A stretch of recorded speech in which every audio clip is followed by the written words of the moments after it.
For much of election night, Donald Trump seemed to be leading in a number of key swing states.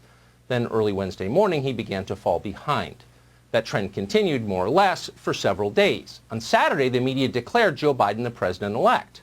Biden quickly accepted that judgment. The Biden campaign now has something called the Office of the President-elect. It sounds official, which of course is the point of setting it up. And there are questions, and that means we have to answer them. For example, in Pennsylvania, Nevada, and Michigan, the Trump campaign has now collected signed affidavits that attest to criminal activity during the voting process. In the city of Detroit, witnesses have alleged under oath that ballots were improperly backdated and counted without matching signatures.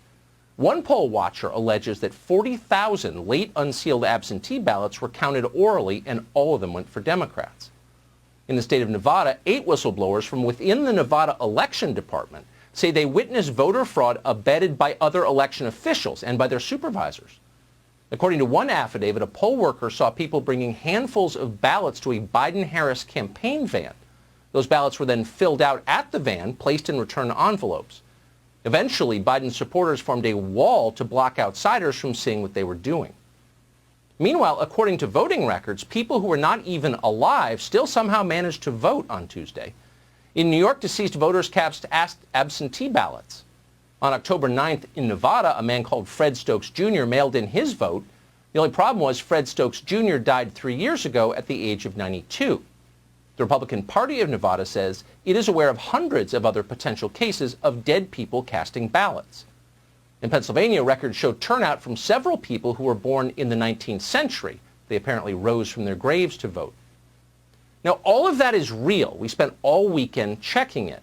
False claims of fraud can be every bit as destructive as the fraud itself, so we need to be careful and responsible, all of us.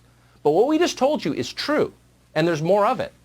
Just hours ago in the state of Georgia, an election official admitted that they will find illegal votes and double voters when they check the voter rolls. Let me be perfectly clear on another point. We are going to find that people did illegally vote. That's going to happen. There are going to be double voters. There are going to be people who did not have the qualifications of a registered voter to vote in this state. That will be found. Is it 10,353? Unlikely. But every election, as I've said, I think every day at this podium, is imperfect. We are going to find that people did illegally vote. That's going to happen. That is the official account before even counting the votes from a key swing state in the middle of a contested election. And of course you can believe it because we've already found illegal voting. So much for those claims that voter fraud never happens. Of course it happens. They knew it happened when they told us it would never happen because they're liars. So we know that for sure.